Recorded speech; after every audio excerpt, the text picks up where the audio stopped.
सरसंघ चालक माननीय डॉक्टर मोहन भागवत जी पधार चुके हैं और इस कार्यक्रम को विनयांजलि का जो आज अंतर्राष्ट्रीय स्तर पर मनाया जा रहा है, भाइयों बहनों, आचार्य गुरुवर विद्यासागर जी महाराज के स्मृति में अब स्मृति शेष रही है।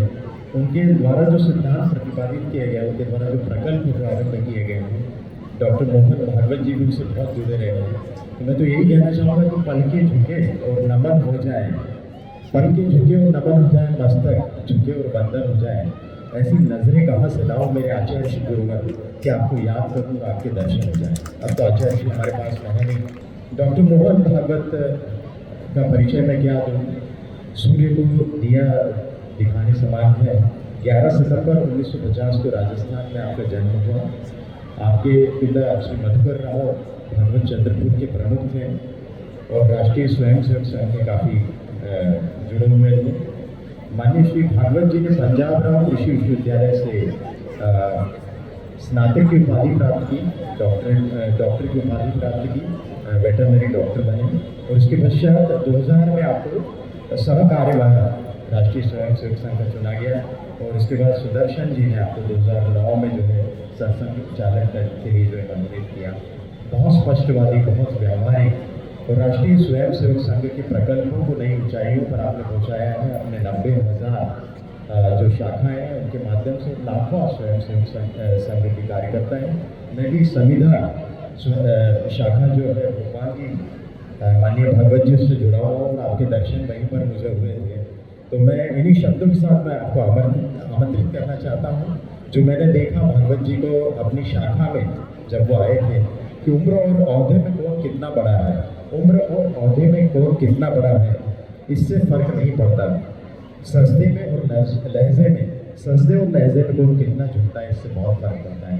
तो ऐसे विनम्र, ऐसे उदारवादी, हिंदुत्व को नई धारा देने वाले और अनेकता में एकता में विश्वास रखने वाले माननीय डॉक्टर मोहन भागवत जी से मैं अनुरोध करूँगा कि वे आकर आचार्य गुरुवर विद्यासागर जी महाराज को विनयांजलि अर्पित करें। डॉक्टर मोहन भागवत। सभी परम श्रद्धेय संत और साध्वीगणों को प्रणाम। आचार्य विद्यासागर जी महाराज का स्मरण हम यहाँ पर कर रहे हैं।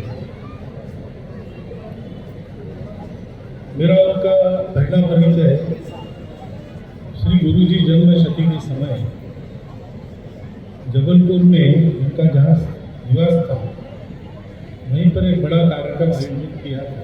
तब तो कार्यक्रम में हम रहे, उसमें तो परिचय होता है, लेकिन उनके साथ घंटा भर फुर्सत से बैठकर एक से एक की बातचीत ऐसी बातचीत हुई।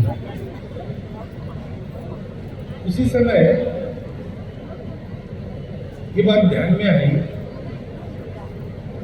कि तर्क से तो बात रखते ही है,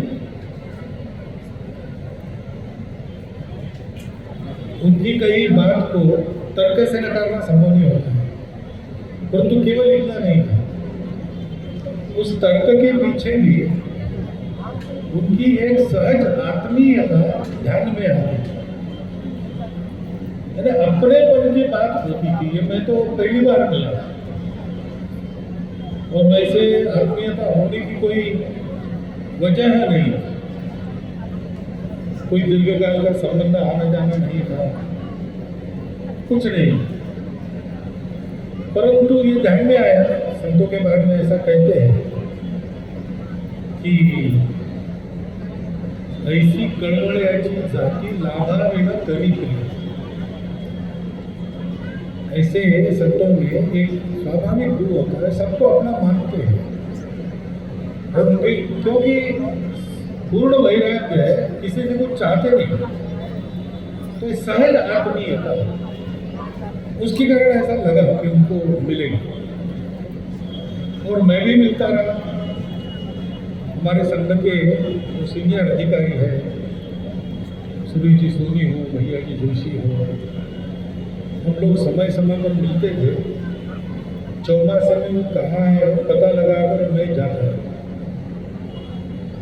क्योंकि हमारे लिए ये एक व्यक्तिगत पोषण की बात थी। उनके साथ बात हो, कोई निमित्त नहीं, जाके मिलना, बैठना। और वो किसी विषय की चर्चा छेड़ते थे, उसमें से कई बातें हमने क्या करना चाहिए, किस दिशा में सोचना करना चाहिए, अनायास ही मिल जाती। कई बार ऐसा भी होता था कि मन में कोई जिज्ञासा लेके जाते हैं, प्रश्न लेके जाते हैं, और बिना उनको बताए सहज ही उधर से उत्तर मिल जाता है सटीक। ऐसा कभी हुआ नहीं कि उन्होंने कोई रास्ता बताया हो, उस पर चल के हमको विफलता मिली।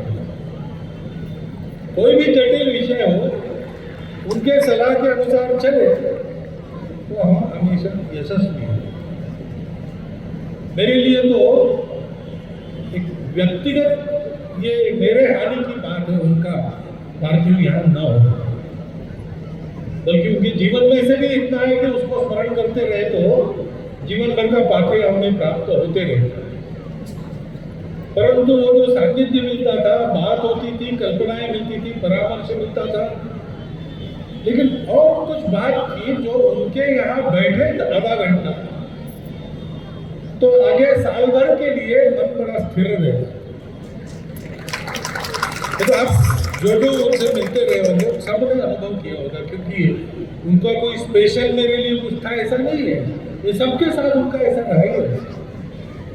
अत्यंत कठोर व्रताचरण और संपूर्ण वैराग्य निष्ठुर। अरे मैं कहता हूं कि किसी राष्ट्र के जीवन में किसी समय ऐसे व्यक्ति उपलब्ध रहना, ये उस राष्ट्र की बड़ी पूंजी।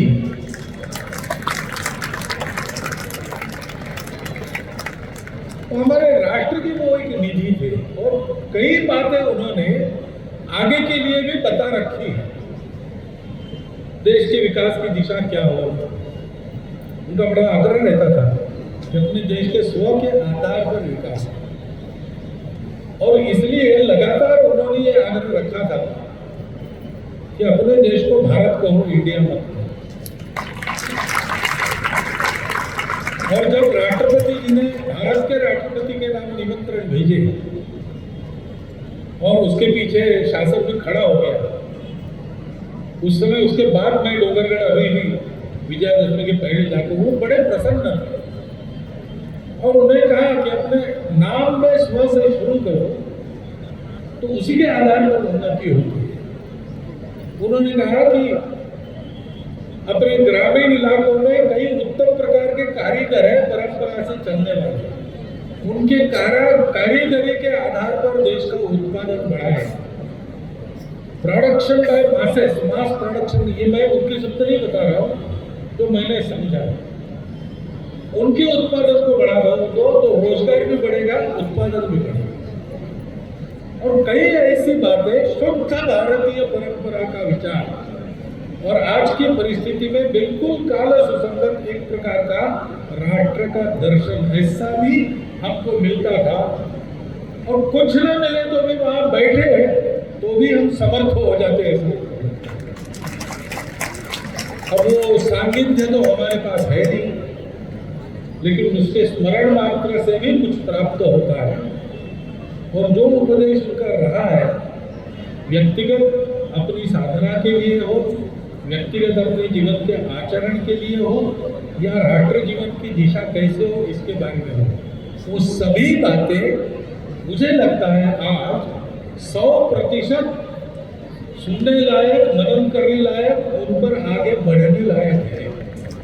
और ऐसे विद्यासागर जी महाराज हमारे राष्ट्र रुचि, उनके बारे में मेरा श्रद्धावनत होकर मैं उनको और मेरी श्रद्धांजलि राष्ट्रीय स्वयंसेवक संघ की ओर से श्रद्धांजलि अर्पण करता हूँ। उनके जाने के बाद जो व्यक्तिगत कभी मुझे महसूस हो रहा है उसका तो कोई उपाय नहीं, परंतु उनकी धरोहर अपने पास है, उसमें से हम शक्ति लेते रहेंगे, आप भी लेते रहिए, इतना एक अनुरोध करता हूँ। मेरे शब्दों को